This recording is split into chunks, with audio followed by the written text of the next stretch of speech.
अगर बात पेंटिंग्स की जाए तो मोनालिसा की पेंटिंग की बात ना हो ऐसा तो हो ही नहीं सकता।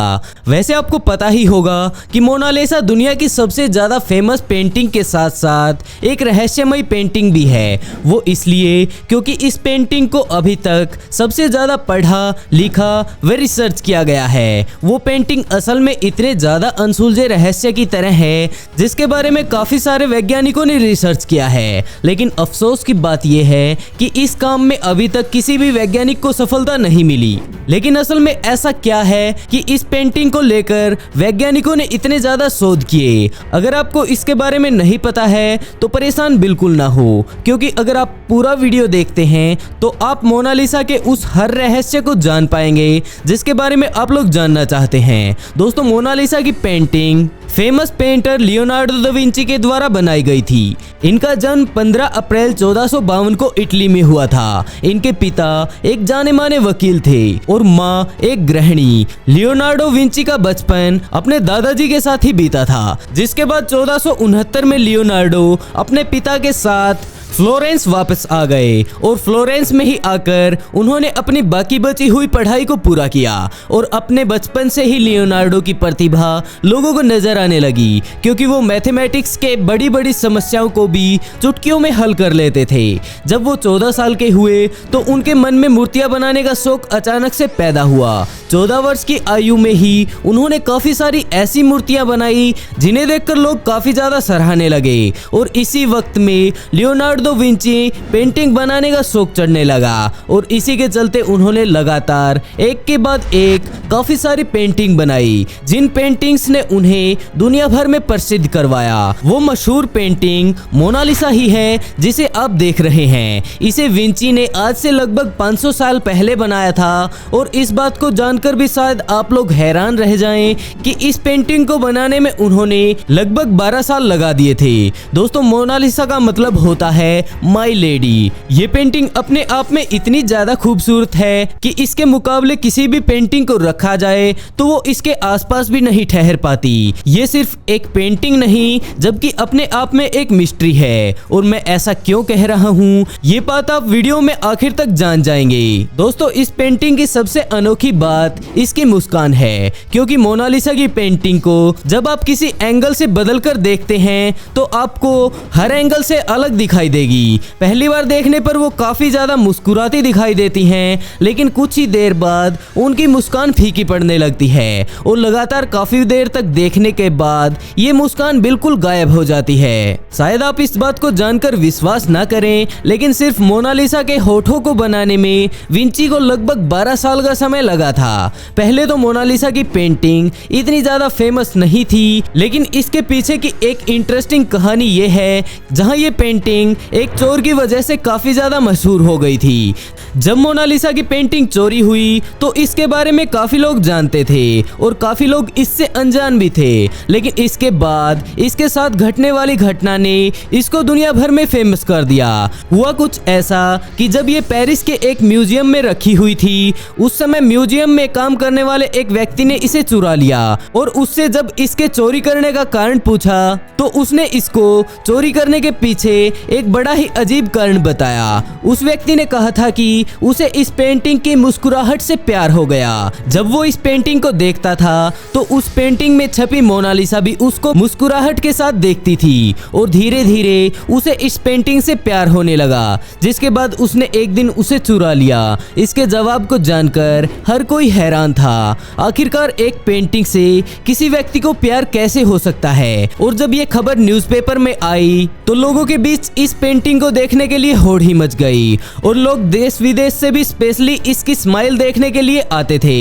इस पिक्चर में मौजूद मोनालिसा की सिर्फ स्माइल ही रहस्यमय नहीं है, क्योंकि मोनालिसा की इस पेंटिंग के कारण 23 जून 1852 को ल्यूकमा स्पैरो नाम के एक यंग फ्रेंच आर्टिस्ट ने पेरिस के एक होटल की चौथी मंजिल से कूदकर अपनी जान दे दी। वो मोनालिसा की इस रहस्यमयी मुस्कान का दीवाना हो गया था और वो मोनालिसा के बिना रह नहीं पा रहा था। जहां आत्महत्या करने से पहले उसने एक सुसाइड नोट भी छोड़ा जिसमें उसने मोनालिसा से प्यार की बात कही थी। वैसे दोस्तों, आपको ना पता हो तो बता दूं कि लियोनार्डो दा विंची एक राइटर भी थे, लेकिन खास बात ये थी कि उन्होंने अपने इस खास पेंटिंग के बारे में यानी कि मोनालिसा के बारे में कुछ भी नहीं लिखा। ये बात आज भी एक रहस्य है कि मोनालिसा असल में कौन थी, लियोनार्डो दा विंची ने इसे क्यों बनाया था। वैसे आपको बता दें कि मोनालिसा की इस पेंटिंग को बनाने के लिए 30 से भी ज्यादा लेयर्स का प्रयोग किया गया है और उनमें से भी कुछ लेयर्स तो इंसान के बाल से भी ज्यादा बारीक हैं। लेकिन इतनी बारीक लेयर की पेंटिंग आखिरकार विंची द्वारा किस प्रकार बनाई गई होगी, ये भी काफी बड़ा सवाल है। दोस्तों अगर आप लोग ध्यान से देखते हैं तो आप पाएंगे कि मोनालिसा की पेंटिंग में उसकी आईब्रो और आईशैड तो है ही नहीं। अब सवाल ये भी आता है कि लियोनार्डो ने उसकी आईब्रो और आईलैशेस क्यों नहीं बनाई, लेकिन ये जवाब ये राज भी उसी के साथ चला गया। जहां काफी सालों की रिसर्च के बाद वैज्ञानिकों के सामने ये सवाल यूं का यूं बरकरार है। वैसे आपको बता दें कि इस खूबसूरत पेंटिंग को नुकसान पहुंचाने के लिए भी लोगों ने कोई कसर नहीं छोड़ी। काफी सारे लोगों ने इसे खराब करने की ट्राई भी की। साल 1956 में एक टूरिस्ट ने मोनालिसा की पेंटिंग पर एक पत्थर दे मारा था। उस पत्थर से इस पेंटिंग को कुछ खास फर्क नहीं पड़ा, बस इतना सा कि मोनालिसा के बाएं हाथ की कोहनी पर एक छोटा सा निशान आ गया, जिसके बाद पेंटर्स द्वारा इसे ठीक भी कर दिया गया।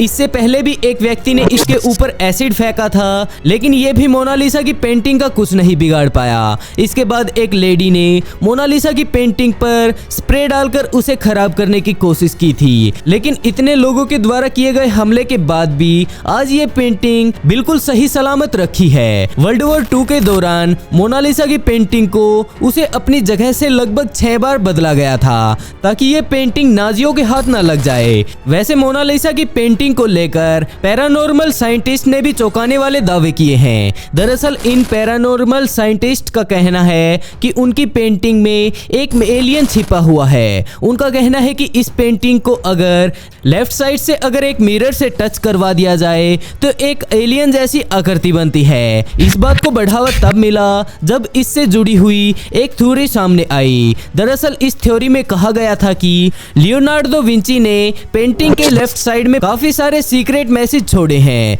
मैसेज में बताया गया है कि इस थ्योरी में दावा किया गया था कि इस मैसेज में इटालियन भाषा में लिखा गया था, और अगर हम उसके हिंदी में मतलब की बात करें तो उसका मतलब था जवाब इधर है। लेकिन इसमें विंची ने किस उत्तर की बात की है इसके बारे में अभी तक किसी को नहीं पता।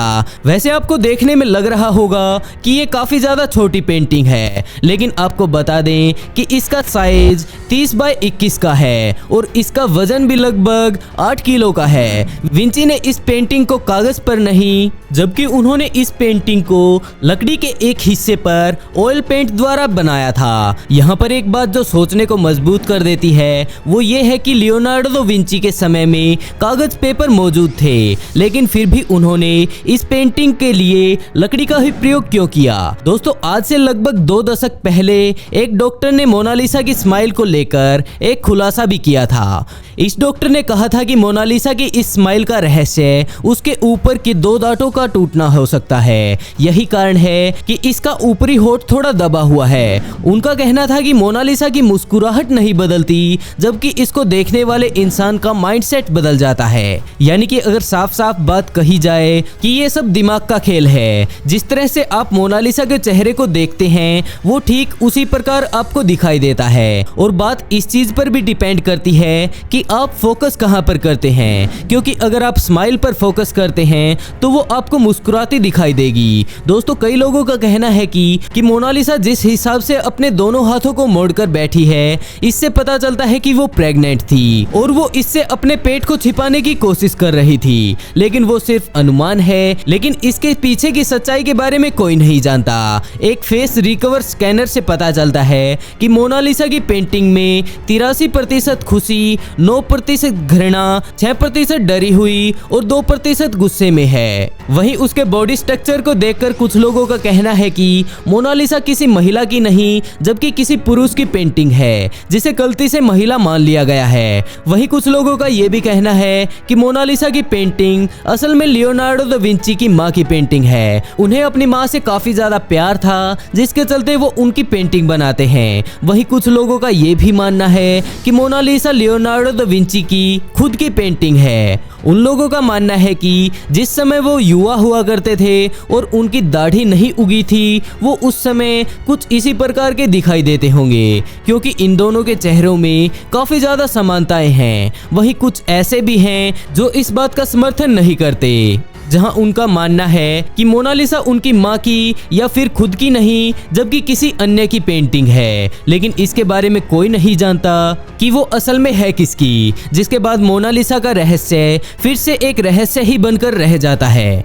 दोस्तों, आज के समय में ये पेंटिंग अपने अंदर काफी सारे रहस्य दबाए हुए एक म्यूजियम में टंगी हुई है। वैसे आपकी इसके बारे में क्या राय है, कमेंट बॉक्स में जरूर बताइएगा।